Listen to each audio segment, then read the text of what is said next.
Hello, everyone.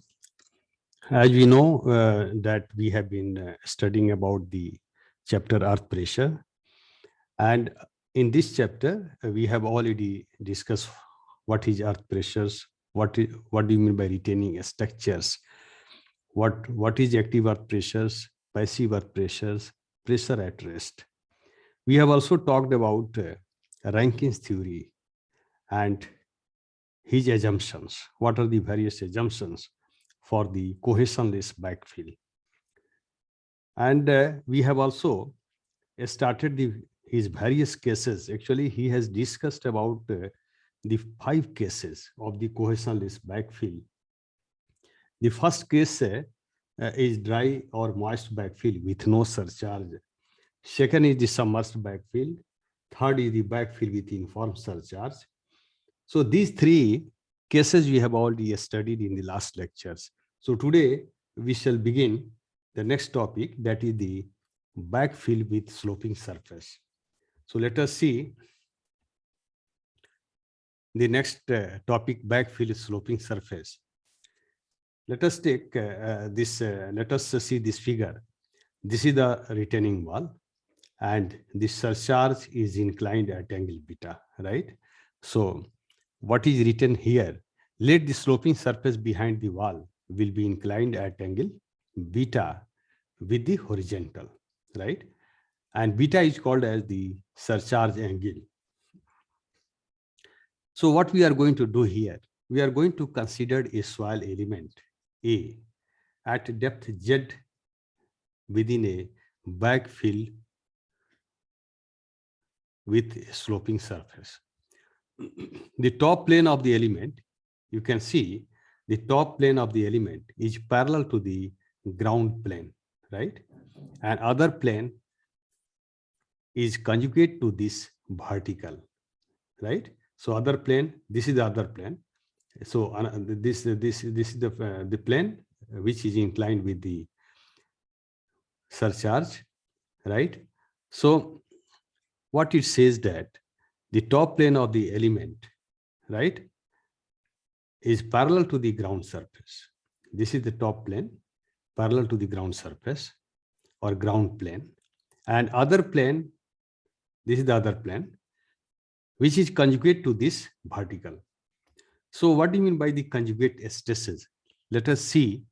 2 stresses are called conjugate stresses when the direction of one stress, this is the direction of sigma, normal stress, direction of one stress is parallel to the plane, direction of one stress is parallel to this plane on which the other stress acts.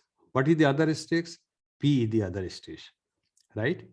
So other stresses acts, conjugate stresses have equal equality.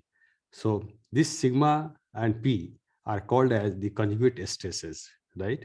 And these stresses are inclined at angle beta. Here also this the sigma is also inclined at beta, P is also inclined at angle beta, and beta is the surcharge angle.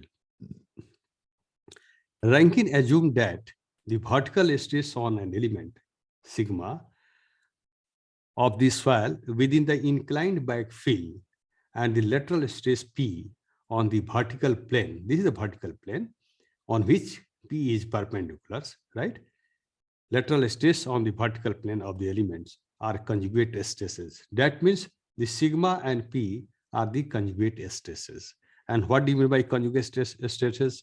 That has been given in these paragraphs.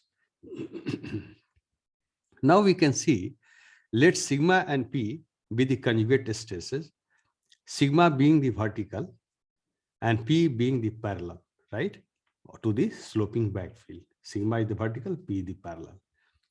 So being conjugate, both the vertical pressure sigma and the lateral pressure P have the same angle of obliquity, beta, right, which is equal to the surcharge angle.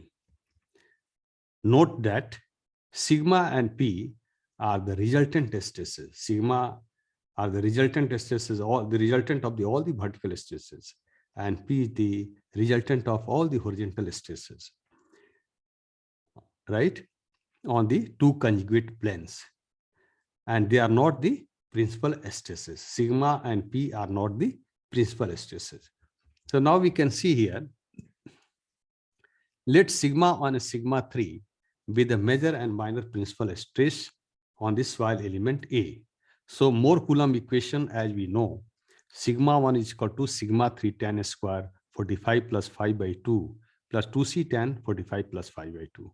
So as we know that 45 plus 5 by 2 is, in some books, it is written the alpha, right? So this is the Mohr Coulomb equation. So from this equation, we can write sigma 3 by sigma 1, because we have already studied that the earth pressure coefficient is the ratio of the horizontal stress to the vertical stress.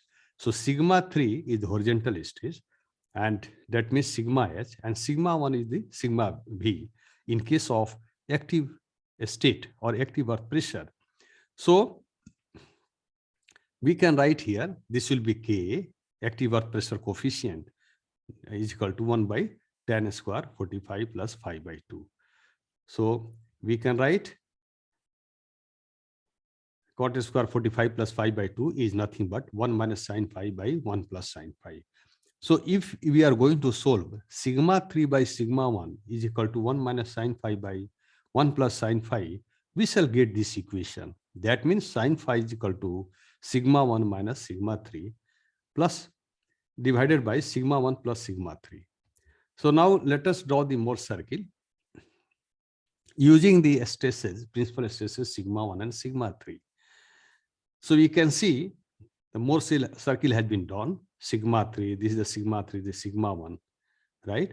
So what we are going to do here, the obliquity of sigma and P is beta, as we have seen in the previous slide. Hence, through origins O, draw a line obliquity P B to cut the circle A1 and A2, because the Mohr circle we have drawn here using the values of sigma 3 and sigma 1, right? At angle beta, if you are going to draw a line, it cuts at A1 and A2 of this circle, Mohr circle. So OA1 is P and OA2 is the sigma, right? That is the written here. Say now what we have to do, draw a line CB perpendicular to the A1 and A2. We have to draw the line, and at this A1 and A2 we have to draw the line CB. Okay, so now we can see from this Mohr circle, we can write OC is equal to OD plus DC, right?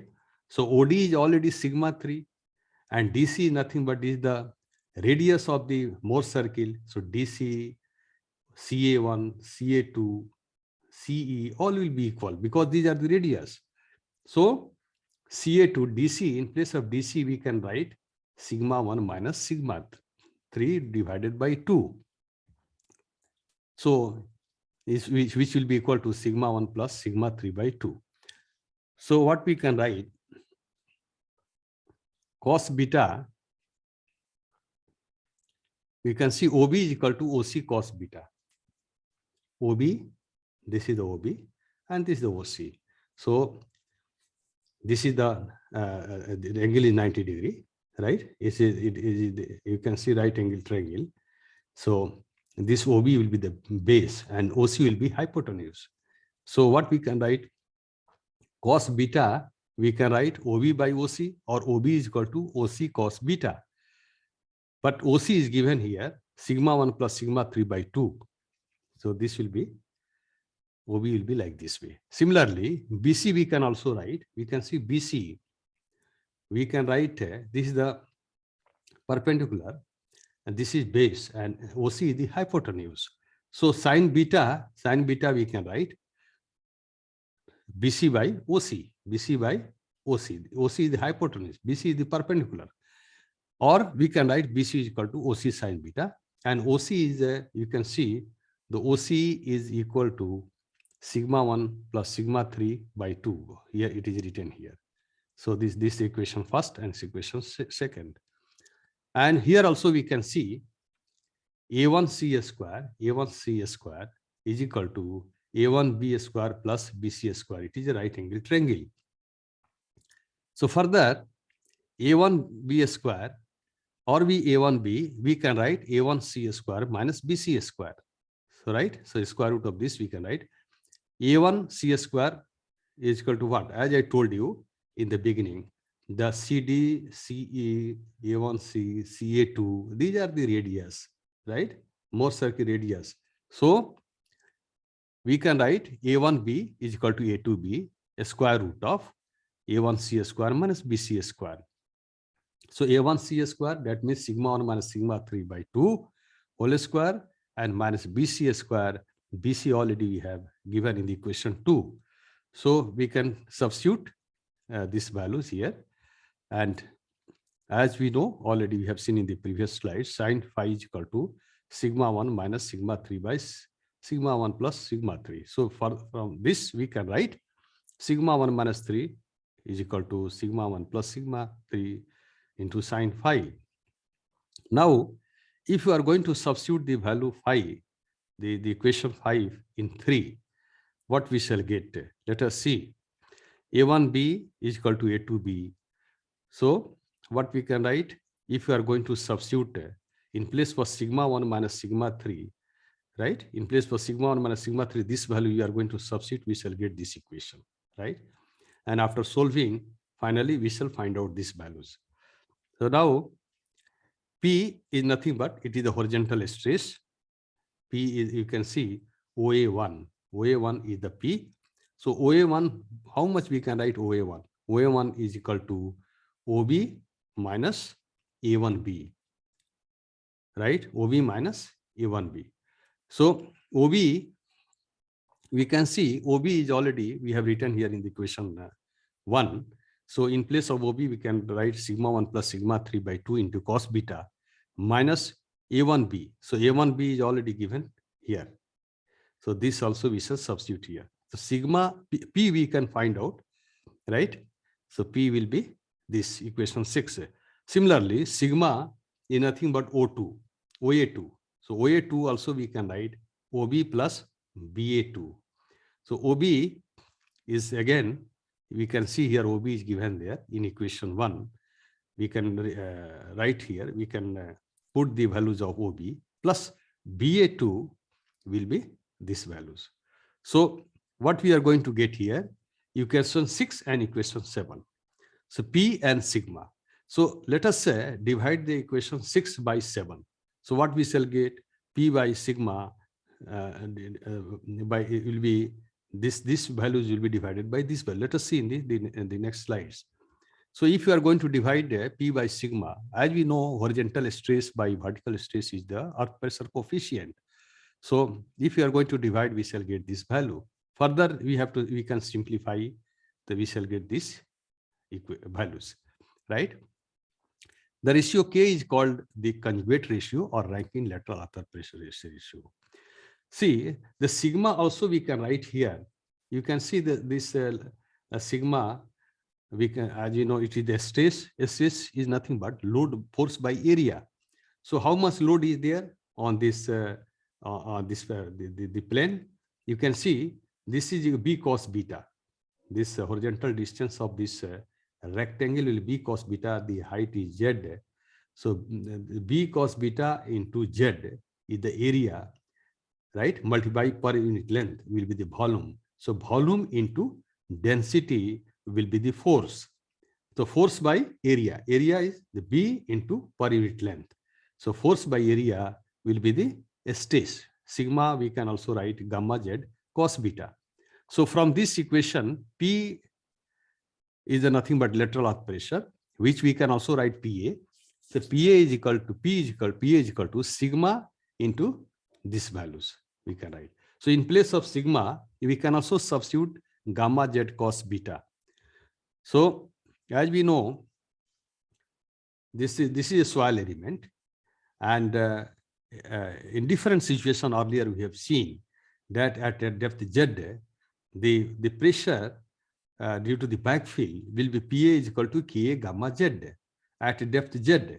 So in place of, you can see from this equation, Gamma z is already there. So in place of Ka, we can write cos beta into cos beta minus square root of cos square beta minus cos square phi divided by cos beta plus square root of cos square beta minus cos square phi. So this is very important. In place of active earth pressure, we have to use this value in this case. In this case means backfill with sloping surface. So further, total active earth pressures we can write Pa is equal to 1 by 2 Ka gamma H square, right? So now we shall discuss the next case given by the Rankins. The case 5 is inclined back and surcharge. Now, let us say you can see this figure. This is the retaining wall. The back is inclined, right? So the back face of the retaining wall is inclined to the vertical and angle theta. Here you can see the theta is not shown, but you have to, this angle ABC, this is the theta, right? This is the theta. It is inclined at angle theta with the vertical. Okay. So let us consider the backfill as a surcharge angle beta. So Rankine theory is based on the assumption that the back face of the wall is vertical. We have already studied, we have already discussed that what are the various assumptions of the Rankine theory for the cohesionless backfill, right? And in his assumptions, Rankine has said the wall should be vertical. That means to adjust the theory, what we have to do? The application of theory requires certain adjustments. So how we have to adjust? We can see the figure, a vertical line BC from the bottom corner of the B. So from here we can draw a vertical line. Because as per the assumption of the Rankine has said this inclined surface, inclined back is not possible.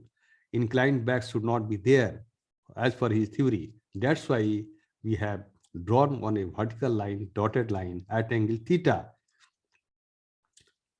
So you can see from the B, we have drawn the line BC, which intersect at the ground surface C. So the plane BC is considered to be a pressure surface, imaginary surface. BC is imaginary surface on which adjacent backfill exerts a lateral pressure PA, right? So what we are going to assume on this dotted line, which is a vertical line or a vertical plane on which the horizontal pressure acts, right? So what we have to do here, the ABC, swell wedge ABC is considered here as an integral part of the retaining wall, right? We are going to consider this wedge shape as an integral part of the retaining wall, right? Because as per the assumption of the Rankines, the back face or the back face should not be inclined, it should be vertical. That's why we are going to assume that this part is the component of this retaining wall, right? Because we have drawn a line from BC, that is the B. BC is the vertical imaginary line. So you can see the H is the height of the retaining wall, and this, if you are going to draw the vertical line from B, it cuts at point C. So the BC height will be H dash. So how we can calculate the H dash? H dash is equal to H into 1 plus tan theta into tan beta. The theta is nothing but the angle ABC, right? And tan beta, beta is the surcharge angle. So PA, the active earth pressure acting on this imaginary line or on the line BC, vertical line BC, is equal to 1 by 2 K gamma H dash square. So K, because it is the inclined surcharge, so as we have discussed in the previous slides, K we can find out by this equation. So further, how we can find out the resultant pressure acting on this imaginary line? So what we have to do, the weight of this W, this area we have to find out, and the PA also we have to find out. So the resultant of the W and the PA, we can calculate P is equal to square root of PA square plus W square. So this will be the horizontal pressure acting on the retaining wall in case of a inclined back and surcharge. So this is about your today topic. Thank you very much.